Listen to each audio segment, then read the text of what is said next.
Assalamualaikum warahmatullahi wabarakatuh.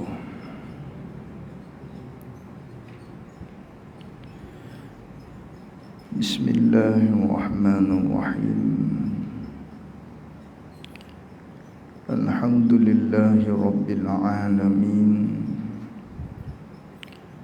Wassalatu wassalamu ala ashrafil anbiya'i wal mursalin wa ala alihi wa sahbihi ajma'in.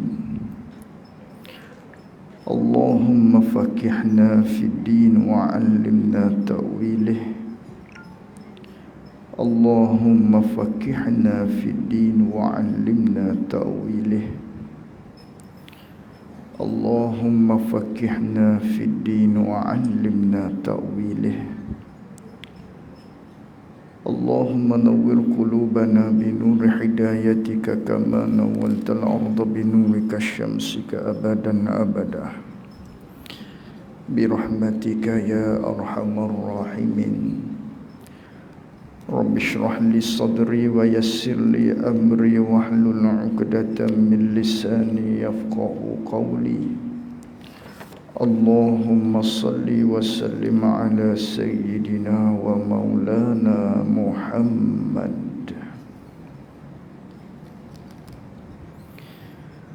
Qala al-muallif rahimahullahu ta'ala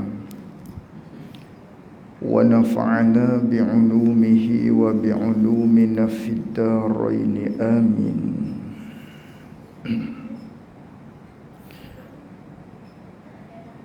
Dan wajib i'tiqad bahawa sekalian barang yang lain daripada Allah Ta'ala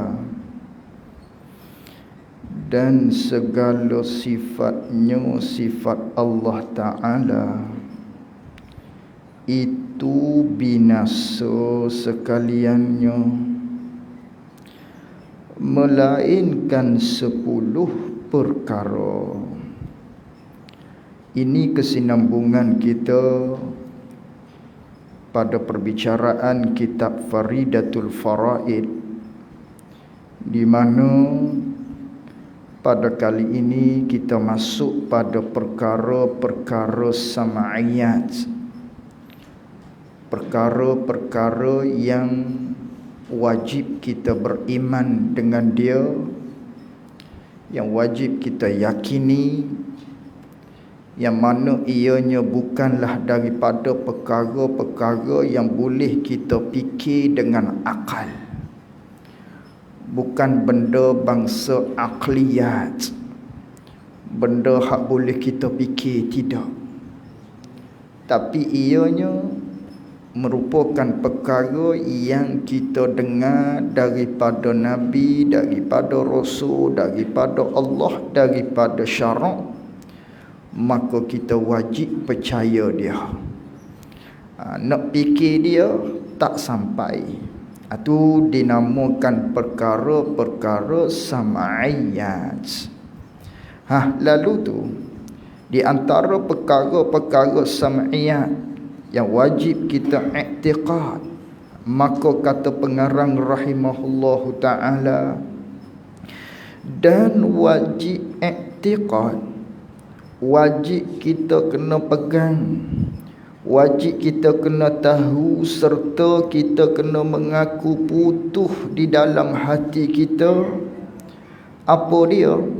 Bahawa sekalian barang yang lain daripada Allah Ta'ala dan segala sifatnya sifat Allah Ta'ala itu Wajib kita kena i'tiqadnya benda hak selain daripada Allah dan sifat-sifat Allah.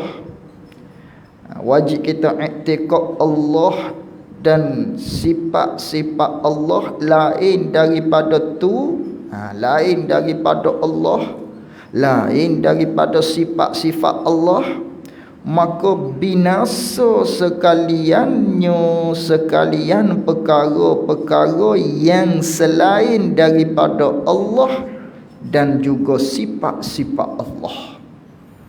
Semuanya binasa, semuanya akan hancur, semuanya maknanya akan musnah.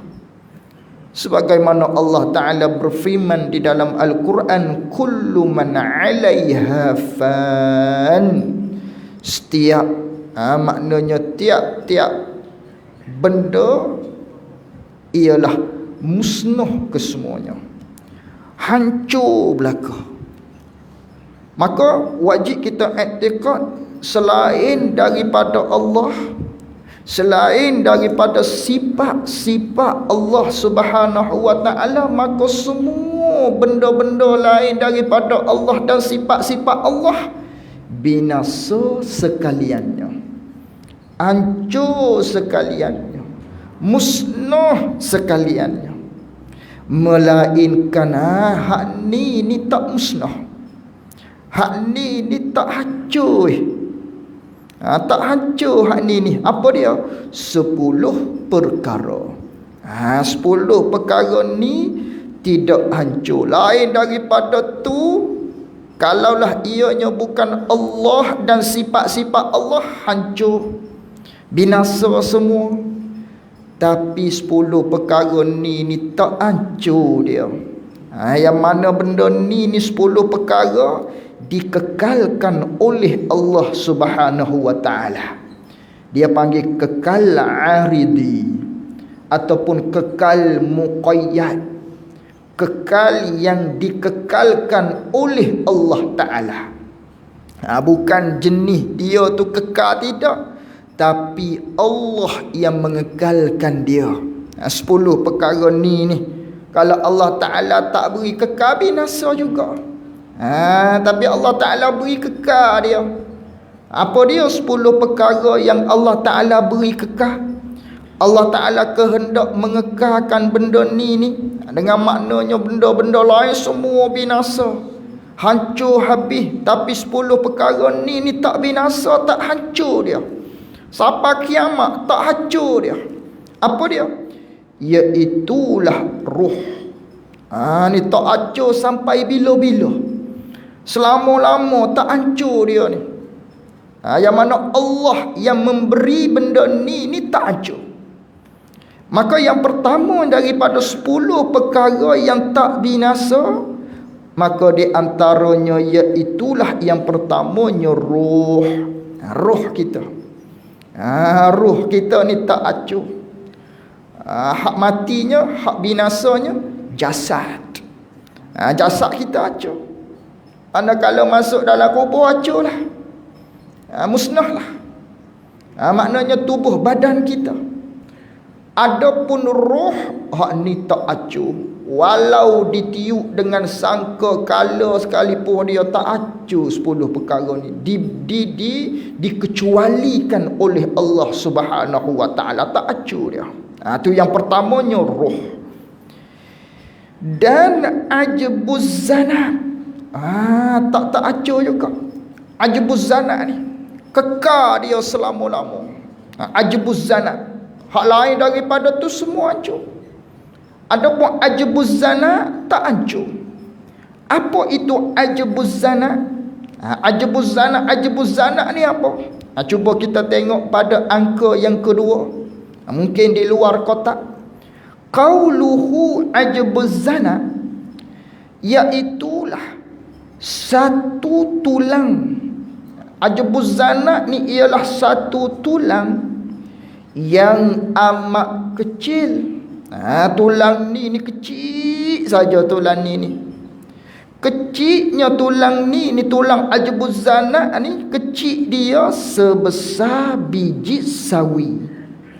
Sebesar biji sawi, maknanya halus. Ajbuz zanat ni tempatnya, tempat bagi ajbuz zanat ni, dia berada di mana ajbuz zanat ni? Hak tidak hancur ni, lain daripada tu semua hancur. 10 perkara di antaranya ajbuz zanat. Maka tempat dia, posisi ajbuz zanat ni, dia ada pada akhir tulang belakang. Dia berada di hujung, di bawah tulang belakang kita. Ada di hujung, di bawah tulang belakang di setiap manusia. Yang mana ajbuz zanat ni tertentu ia ajbuz zanat dengan manusia. Di binatang tidak ada. Di lain daripada manusia tidak ada, adanya di manusia saja. Maka tiada binasa ia ajbuz zanat. Hak ni tak acu ajbuz zanat ni. Allah Ta'ala beri kekal ajbuz zanat ni. Maka ajbuz zanat ni lah, dan daripada ajbuz zanat dijadikan manusia pada hari kiamat. Daripada ajbuz zanat ni lah dijadikan kita kembali manusia pada hari kiamat, setelah mana kita dimatikan oleh Allah dan kita dibangkit. Maka dibangkit itu Allah Ta'ala jadikan kembali kita manusia daripada ajbuz zanat. Ajbuz zanat ni ialah satu tulang yang ada pada belakang kita. Besarnya kecil saja, sebesar biji sawi. Maka daripada dia kita akan dibangkit pada hari kiamat kelak. Seperti barang yang di dalam hadis Bukhari dan Muslim, intaha. Nabi sallallahu alaihi wasallam bersabda, laisa minal insani syai'un illa yabla illa azman wahida wa huwa ajbuz zanab wa minhu yurakkabul khalqu yaumal qiyamah. Nabi sallallahu alaihi wasallam bersabda, tiap-tiap daripada manusia, maknanya tidak adalah daripada manusia itu sesuatu pun, melainkan semuanya akan hancur, kata Nabi sallallahu alaihi wasallam. Manusia ni akan hancur. Manakala kita mati ditanam, maknanya di dalam tanah kelak akan hancur semuanya, melainkan satu tulang, kata Nabi sallallahu alaihi wasallam, yang dinamakan dengan ajbuz zanat. Dan daripadanya lah, kata Nabi, kita akan dibangkitkan pada hari kiamat. Daripada tulang ajbuz zanat ni Allah Ta'ala jadikan kita kembali, yang mana kita akan berada pada hari kiamat setelah mana ditiupkan sangka kala yang kedua. Ajbuz zanat ni tidak hancur ini. Itu dua. Roh tak hancur, ajbuz zanat tak hancur, tak musnah dia. Dan jasad anbiya dan syuhada, tubuh badan daripada kalangan nabi-nabi, rasul-rasul, ni tak hancur. Tak hancur tubuh badan mereka. Dan syuhada, mereka hak mati syahid dalam peperangan, hak nak meninggikan agama Islam, tiba-tiba mati dalam medan perang, jasad dia tak hancur hak ni.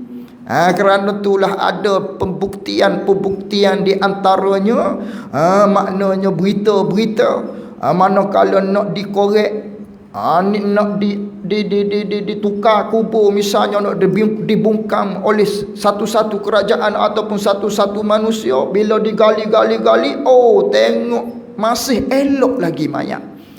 Mayat siapa ni? Di antaranya ialah mayat syuhada. Mereka yang mati syahid. Hak ni tak acuh dia. Tak acuh. Maknanya orang yang mati syahid, begitu juga tubuh badan sekalian nabi-nabi dan rasul-rasul tak acuh. Roh tak acuh. Ajbuz zanat tak acuh. Tubuh nabi-nabi, rasul-rasul, tubuh sekalian para syuhada, hak ni tak acuh.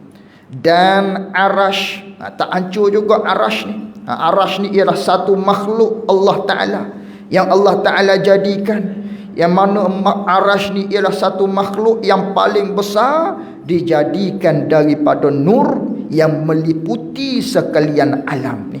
Maknanya sebelum daripada terjadinya kiamat, ditanggung oleh 4 malaikat.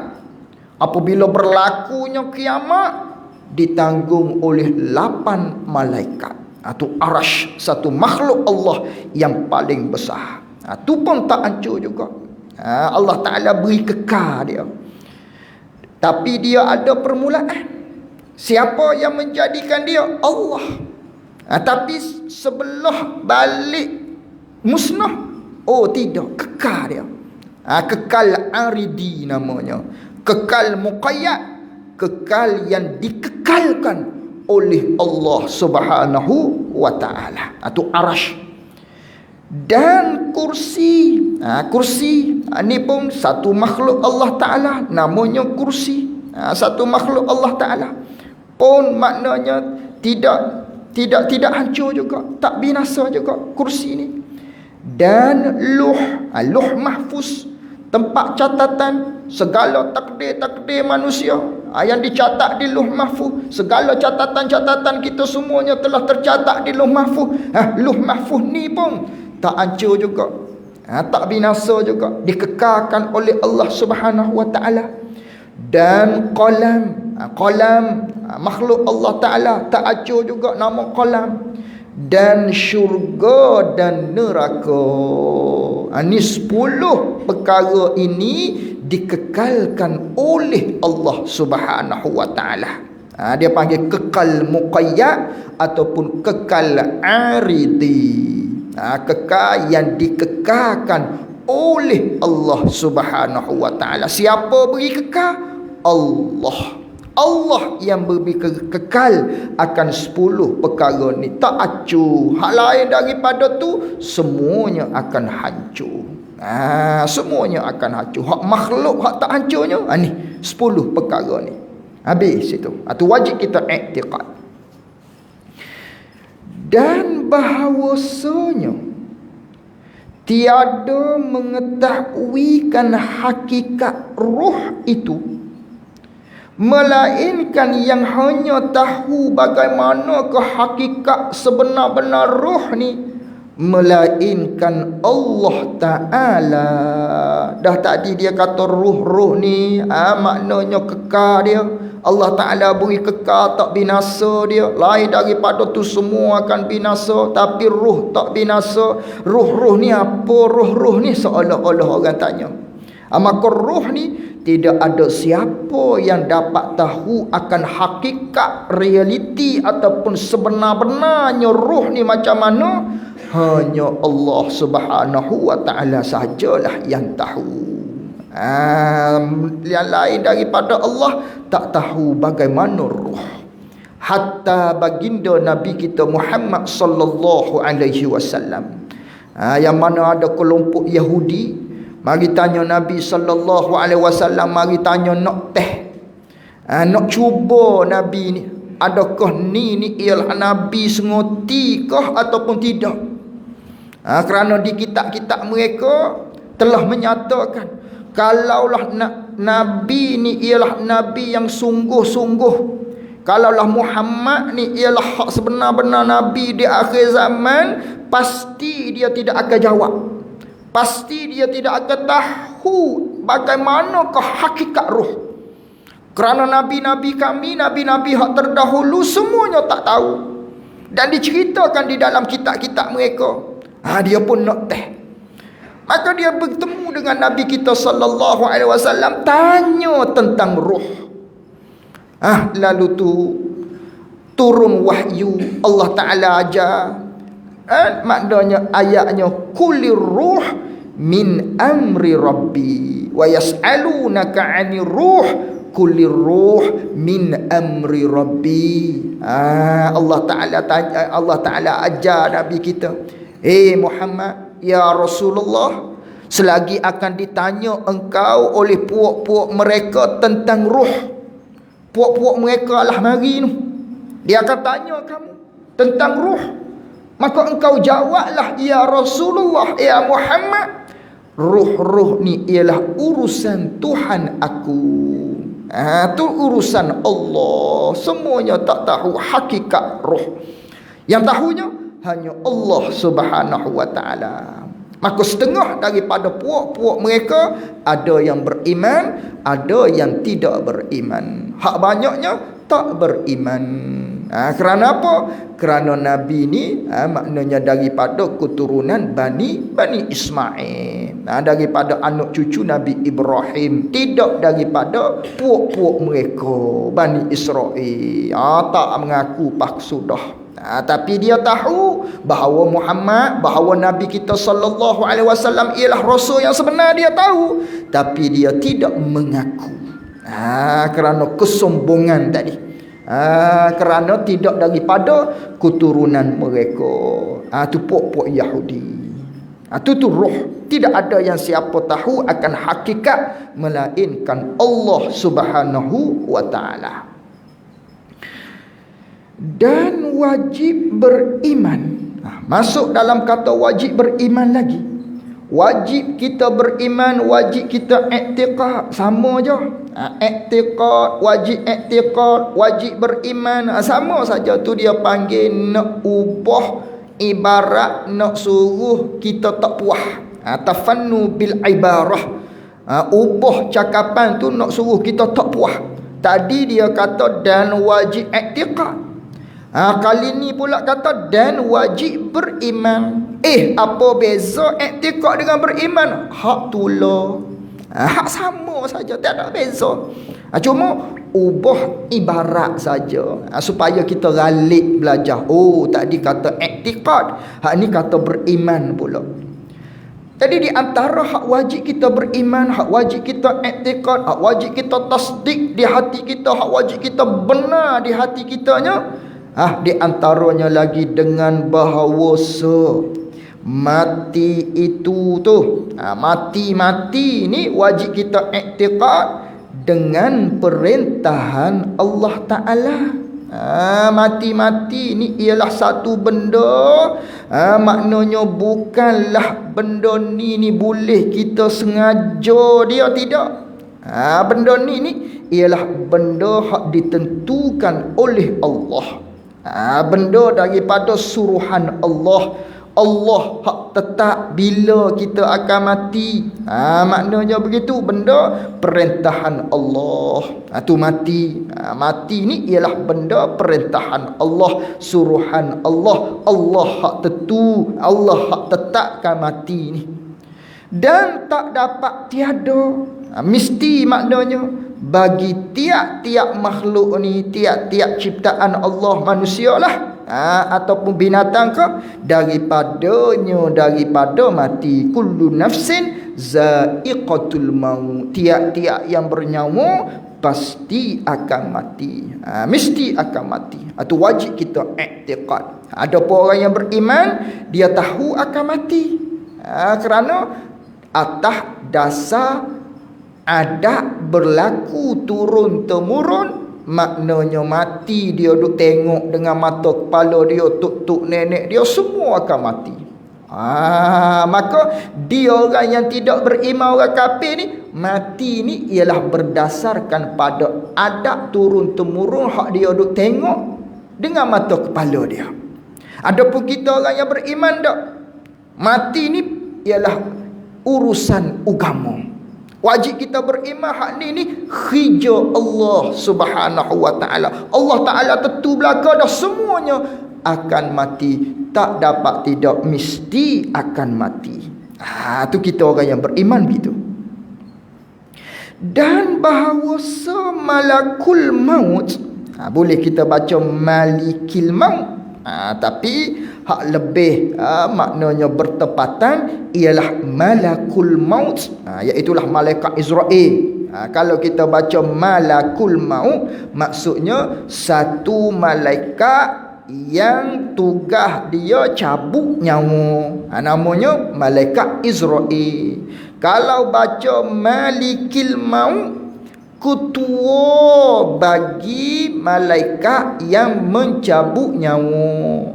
Tu malikil maut, ketua, jadi ketua. Kalau kata malakul maut, satu malaikat yang tugas dia cabut nyawa. Malikil maut, ketua bagi malaikat yang mencabut nyawa. Begitu. Maka di sini berkhilaflah di kalangan ulama. Ada khilaf di kalangan ulama. Setengah pandangan kata yang cabut nyawa ni malaikat Israel tu, malakul maut tu. Malakul maut lah yang mencabut nyawanya, walau ramai. Dah ramai macam mana kalau hak mati tu serentak. Hak mati pukul 8 tu serentak. Semua pakat mati pukul 8 ramai misalnya. Oh, kerana malakul maut ni, malaikat Israel ni besar. Dah dia besar, sekejap aja tak dia cabut nyawa. Kerana dia besar. Ada pandangan lagi, maknanya kalau kita baca dengan malikil maut, ketua bagi malaikat maut, iaitulah malaikat Israel ni ialah ketua. Kalau kita baca dengan malikil maut, maknanya kita mengikut di atas pandangan hak setengah ulama pula mengatakan yang mencabut nyawa ni kaki tangan bagi malikil maut ramai. Ada kaki tangan dia. Maknanya ada malaikat-malaikat hak di bawah dia. Cuma ketuanya malaikat Israel, malikil maut, dia ialah ketua. Ada lagi malaikat-malaikat lain, iaitulah hak di bawah-bawah, maknanya bagi malaikat Israel tadi. Itu khilaf pula di kalangan ulama. Jadi wajib kita iktiqad lagi, wajib kita beriman bahawa malakul maut ataupun malikil maut, iaitulah malaikat Israel, dia tu ialah yang mengambil akan segala ruh. Dialah yang akan ambil nyawa-nyawa manusia ataupun jin atau maknanya dialah yang tukang mencabut nyawanya di atas perintah Allah Subhanahu wa taala, walaupun roh dia sendiri. Walaupun hak dia sendiri, dialah yang cabut. Tu malaikul maut, malaikat Israel. Dan bahawa seruh kemudian daripada mati badan itu, wajib kita beriman lagi bahawa senyuruh ni kemudian daripada mati badan itu, lepas daripada badan tu dicabut akan roh terpisah daripada badan, maka roh tadi tu dinikmat akan dia akan roh, atau diazab akan dia akan roh. Ni wajib kita i'tiqad, wajib kita beriman roh ni. Mana kalau ditanam saja kita di dalam kubur, maka pada ketika itu roh akan kembali sekejap, akan kembali. Allah Ta'ala kembalikan roh, maknanya pada ketika itu maknanya kita hidup yang pertengahan. Dia panggil hayatum mutawassitatun bainal maut wal hayah. Hidup yang pertengahan di antara mati dengan hidup. Maknanya pada ketika itu nak kata kita hidup sengoti, hidup yang seperti ni. Tidak. Ini dalam kubur. Nak kata mati kita ni mati sungguh mati 100%. Tidak juga. Itu dia panggil hayatum mutawassitatun bainal mauti wal hayah. Yang mana kehidupan kita di dalam kubur pada ketika itu hak pertengahan di antara mati dengan hidup. Maknanya setelah mana kita mati, maknanya ditanam di dalam kubur, dikambuh. Setelah mana dikambuh, Allah Ta'ala masuk kembali ruh. Hak tadi dicabut. Dah mana kalau dicabut, bila kita tanam, hak nak soal ni, nak soal muka nakir ni, diberi sekejap. Roh diturunkan kembali, maknanya masuk kembali di dalam jasad kita. Tapi adakah hidup sebegini? Dah. Yang mana pada ketika itu qada kita untuk nak jawab soal muka nakir. Itu dia panggil hayatun mutawassitatun bainal mauti wal hayah. Hidup yang pertengahan. Bukan kata boleh bangun apa semua bergerak. Tak, bukan. Qada maknanya kita faham untuk nak jawab soal daripada muka nakir. Maka pada kita doa maka pada akhirnya apabila seseorang itu, maknanya yang mati itu mukmin yang soleh, maka rohnya di dalam nikmat. Siapa kiamat dalam nikmat lah. Tapi jika yang mati tadi tu kafir ataupun munafik, maka roh tadi tu diazab sampai kiamat. Duduk dalam kubur tu roh dia tu duduk di dalam azab dah. Adapun jika yang mati tu hak mukmin tapi fasik, ada buat melakukan derhaka kepada Allah Subhanahu wa taala, tidak soleh maknanya, maka dia akan diazab roh tadi, duduk dalam azab. Tapi terkadangnya berada dalam nikmat sekejap, ataupun terkadangnya diringankan azab oleh Allah Subhanahu wa taala roh tadi ketika mana maknanya berada di padang di alam barzakh. Tu hak roh yang mati, hak fasik, hak berdosa. Duduk dalam azab. Tapi sungguh pun duduk dalam azab lama. Apabila ada anak dia, maknanya sampai pahala. Misalnya, kerana ada benda-benda yang mana walaupun kita mati, tapi ianya maknanya sampai pahala tadi, serupa kita hidup buat ibadat. Maka di antaranya sedekahun jariyah. Di antaranya sedekah jariyah. Sedekah jariyah. Kita wakaf, ada pondok nak bina, kita wakaf. Ada orang nak kutip untuk buat wakaf masjid ke, misalnya nak bina rumah guru-guru pondok misalnya, kita pun wakaf. Maka wakaf ni ianya akan mengalir walaupun kita telah meninggal dunia. Maka kita tadi tu maknanya seseorang ini ianya tergolong dalam orang mukmin yang ada banyak buat salah.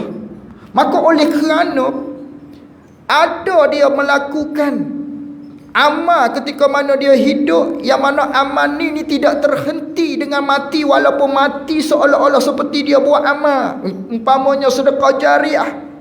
Ini segenap mereka hak berwakaf di surau kita ni dapat pahala mengalir seramai mana hak ada hadir, mari dalam majlis ilmu, mari solat, semuanya duk mengalir, duk gi kepada dia. Maka tadi dia ni maknanya banyak buat salah, dosanya banyak, tiba-tiba mengalir pahala, diringankan sedikit, makin banyak lagi, anak dia lagi, maknanya hak ilmu bermanfaat lagi, hak dia tengah duk ajar orang duk amal dengan dia, anak pula duk berdoa kepada Allah Ta'ala, duk istighfar dan lain-lain. Makin lama makin nikmat diringan, akhir-akhir berada di dalam nikmat Allah Subhanahu wa taala sampai kiamat. Ni keuntungan ni. Hak ni kita kena rebut ni. Takutnya kita ni tergolong dalam hak ni. Cuma na'udzubillah lah, usaha biar berada kita ni mukmin yang soleh atau mukmin yang baik. Biar kita masuk saja dalam kubur tu, roh kita dalam nikmat selalu dah, bukan dalam azab. Tapi adakah dalam azab senantiasa azab bagi mereka yang beriman? Tidak. Kerana ada ni habuan kita lagi ni. Apakah habuan kita? Ni hak mana amal yang akan mengalir. Hak ni kita kena tumpu ni. Di antara benda hak kita kena tumpu untuk kesenangan kita di akhirat, untuk kesenangan kita di barzah. Ni cari peluang. Ada orang sahaja nak wakaf, bui selalu, seramah seria sikit pun tak apalah, asal mengalir akhirat kelak, di alam barzah kelak. Anak didik dia dengan didikan yang baik, beri iman kepada dia, pesan kepada dia, buat amal itu ini dan lain-lain daripada semuanya sampai mengalir. Ini keuntungan di orang yang beriman kepada Allah Subhanahu wa taala. Begitu. Itu roh di nikmat dan di azab. Ada kala di nikmat, ada kala di azab. Hak di azab selama-lama, iaitulah roh orang yang kufur dengan Allah dan juga roh yang munafik. Munafik ni maknanya kafir lah, munafik. Cuma berlakon saja. Berlakon Islam, berlakon solat, tapi hakikat hatinya tak beriman pada Allah. Itu dia panggil munafik. Hak ni kekal dalam maknanya dalam azab roh tersebut tadi. Tu dia. Habis itu. Jadi begitulah roh tadi tu. Maknanya ada kalanya ada hak tu di dalam nikmat, ada juga hak di azab, hinggalah kembali ia roh kepada badannya, badan bagi roh tadi. Bila? Hinggalah iaitu pada tiupan sangkakala yang kedua, berlaku kiamat. Kerana sangkakala yang pertama mati dulu, habis. Itu sangkakala yang pertama. Sangkakala yang kedua dihidupkan kembali. Tu maka duduk dalam azab ataupun duduk dalam nikmat roh tadi ni, sehinggalah kita akan kembali pula pada alam akhirat, iaitulah dibangkitkan oleh Allah Subhanahu wa taala daripada alam kubur. Melalui tu dimasukkan kembali roh ke dalam jasad kita. Hidup kembali pada ketika tu. Hidup Allah Taala jadikan daripada apa? Tadi ajbuz zanat. Hidup kembali kita di alam akhirat. Situ nak bicara adalah pula. Tu nak bicara pula. Habis situ.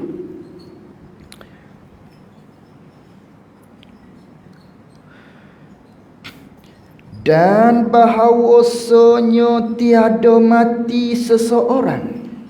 Wajib kita beriman bahawasanya tiada mati seseorang, melainkan mati seseorang tu tak kala sempurna rezekinya, rezeki bagi seorang, dan ajalnya, ajal bagi seseorang. Wajib kita i'tiqad, wajib kita beriman tidak akan mati seseorang daripada manusia itu, melainkan setelah mana rezekinya telah habis dah. Habis dah ajal dia. Dan jika mati saat ni tu adalah mati tu dibunuh sekalipun, walaupun kita nampak seperti dia hak cabut nyawa, tak, sebenarnya telah tamat dah, telah habis dah rezeki dia. Rezeki dia tamat dah setakat tu, ajar dia sampai dah, cuma berlaku di asbabnya, asbab dibunuh misalnya. Tidak dengan cara norma-norma yang lain misalnya. Tapi hakikatnya telah sampai umur orang tadi, ataupun telah habis rezeki dia, telah habis ajar ataupun umur dia tadi. Walaupun orang yang mati dibunuh sekalipun. Apa itu ajal? Dan makna ajal itu, ajal ni ialah waktu, ialah masa yang ditakdirkan oleh Allah Ta'ala pada azali, pada sedia kala lagi Allah Ta'ala takdirkan akan selesai, akan tamat, akan habis hidup seseorang padanya pada waktu. Itulah panggil ajal. Ajal ni ialah suatu masa yang telah ditetapkan oleh Allah Ta'ala pada sedia kala lagi. Masa apa? Masa habisnya umur dia. Masa habis umur itulah dikatakan ajal. Maka orang yang mati, mereka habis dah umur dia, habis dah rezeki dia. Itu wajib kita i'tiqad gitu. Wajib kita i'tiqad, maknanya mati seseorang itu daripada kerana habis rezeki dia, habis ajar dia, hak telah ditentukan oleh Allah Subhanahu wa taala. Dan bahawasanya orang yang mati itu, dan bahawasanya orang yang mati itu ditanyakan mereka itu orang yang mati. Orang hak mati ni akan ditanya, akan disoal oleh mungkar dan nakir. Orang yang mati wajib kita beriman, apabila kita mati kita akan disoal. Kita akan disoal, wajib kita beriman, wajib kita i'tiqad. Adanya soal di dalam kubur maknanya, atau wajib kita i'tiqad. Yang mana benda ni benda hak dicerita oleh agama. Nak fikir dengan akal, nak WhatsApp kepada mereka telah meninggal dunia, nak tengok dalam Facebook ni tak bertemu. Kerana benda ni benda sam'iyat, benda yang jenis, yang passion, kita dengar daripada wahyu daripada Allah, hak disampaikan oleh Nabi kita sallallahu alaihi wasallam. Maka kita kena beriman. Nak fikir tak boleh ni. Benda hak tak nampak. Benda hak tak nampak kita nak fikir. Tapi wajib kita kena i'tiqad. Apa dia di antaranya wajib kita beriman, iaitulah adanya soal di dalam kubur. Tu wajib kita beriman bahawasanya orang yang mati itu ditanyakan, mereka itu orang yang mati ditanya oleh siapa? Oleh malaikat Munkar dan Nakir. Akan ditanya oleh malaikat Munkar dan Nakir. Apakah yang ditanya oleh malaikat Munkar dan Nakir? Ditanya daripada Tuhan. Yang akan ditanya, man rabbuka, siapa Tuhan engkau? Apa lagi dia akan ditanya? Dan agama mereka itu, madinuka, apakah agama engkau? Akan ditanya oleh malaikat. Apa lagi yang akan ditanya? Dan nabi mereka itu, ditanya juga tentang nabi. Man nabiyuka, siapa nabi engkau? Akan ditanya oleh para malaikat, iaitulah Munkar dan Nakir manakala kita meninggal dunia. Akan ditanya. Itu di antara soal-soalnya. Maka khilaf di kalangan ulama lah, apakah soal-soal yang akan ditanya. Walhasilnya, benda yang akan ditanya di dalam soal, maknanya di dalam kubur, ialah semuanya berkaitan dengan tauhid. Semuanya berkaitan dengan akidah. Adapun sembahyang, puasa dan lain-lain daripadanya hak ibadat-ibadat ni, hak ni akan dihitung, disoal, ditanya di padang mahsyar. Hak dalam kubur ni semuanya berkaitan dengan tauhid. Hak kita duk mengaku asyhadu alla ilaha illallah wa asyhadu anna Muhammadar Rasulullah. Akan ditanya hak ni. Hak ni akan ditanya dalam kubur ni. Tanya tentang Tuhan, tentang Allah. Kalau kita tak kenal Allah, adakah kita boleh jawab pada kita tu? Tak boleh nak jawab. Ni semuanya amal hak dunia, ketauhidan kita, hak ni lah hak akan sebagai bekal, dialah yang akan jawab ketika mana kita berada di dalam kubur kelak. Kenal atas dunia, kenalah ketika mana kita berada di barzah. Percaya boleh jawablah kita pada ketika mana berada di alam barzah, di alam kubur. Bila? Apabila kita kenal di dunia. Kenal dunia, kenalah di alam barzah. Luluhlah kita di alam barzah. Ini akan ditanya oleh malaikat Munkar dan Nakir, disoal. Maka di sini disoal ni sama ada yang kafir, yang beriman, semuanya akan disoal oleh malaikat Munkar dan Nakir lah. Ada pandangan juga kata hak beriman bukan malaikat Munkar Nakir, malaikat Mubashir nama dia. Hak Munkar Nakir ni orang kafir. Malaikat Munkar Nakir akan soal mereka yang kafir sahaja. Yang beriman nama lain pula, malaikat lain. Nama dia malaikat Mubashir. Nama dia begitu. Tu khilaf di kalangan ulama pula lah. Kemudian manakala maknanya habis itu, maknanya akan kita wajib iktikad, akan ada soal Munkar dan Nakir. Kemudian daripada ditanamkan mereka, okey, silap baca. Dan bahawasanya orang yang mati itu, wajib kita beriman bahawasanya orang yang mati itu ditanyakan mereka itu orang yang mati oleh Munkar dan Nakir. Tanya apa? Daripada Tuhan, akan ditanya daripada agama mereka itu, dan akan ditanya daripada nabi mereka itu. Baik, tanya-tanya tu bila? Tu takluk pada kata tanya. Tanya-tanya tu bila?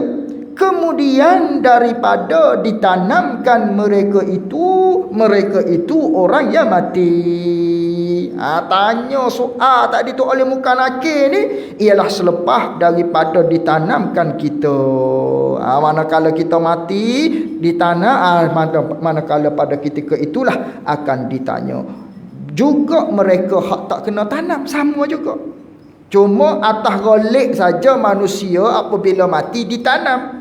Ada juga hak mati kena bakar. Ada juga hak mati lemah. Hak mati dalam binatang, kena makan ke binatang ke. Ataupun mati dalam kapal terbang, lepas tu hilang tak tahu pas ke mana contohnya. Ini tak kena soal. Kerana hak tadi kata soal tu setelah mana ditanam. Hak ni tak tanam. Tak tanam ni atas dasar golik. Kebiasaannya mati tu ditanam. Pun begitu hak mati tak ditanam sekalipun, mati terhangus dibakar misalnya, mati lemah dalam laut misalnya, hak tidak ada kubur contohnya, pun samalah akan ditanya juga. Sama akan ditanya juga. Akan ditanya. Melainkan hak ni kata tak tanya ni. Hak ni diistisna, tak tanya, tak ditanya hak ni. Siapa? Jamaah yang tertentu, adalah puak-puak tertentu hak ni tak ditanya ni oleh malaikat muka nakir. Siapakah mereka itu? Setengah daripada mereka itu ialah orang yang mati syahid. Setengah daripada mereka yang maknanya yang tak ditanya ialah mereka-mereka yang mati syahid. Nabi-nabi tak ditanya juga di antaranya. Rasul-rasul tak ditanya. Di antaranya mereka hak mati syahid tak ditanya oleh malaikat muka dan nakir, tak disoal oleh malaikat muka dan nakir. Gitu. Dan bahawasanya setengah daripada mereka yang mati itu, setengah daripada mereka yang dimati itu diazabkan di dalam kuburnya, kubur seorang. Dan setengah mereka itu yang mati itu di dalam nikmat. Wajib kita iktikad juga. Maknanya jika amalan yang mati itu amalnya jahat, maka diazablah dia dalam kubur. Azab dalam kubur. Kalaulah dia tu amalnya baik, maka dalam kubur tu tadi di dalam nikmatlah dia. Dan setengah daripada azab kubur itu bahawa mengapik oleh dua lambung, menghimpit.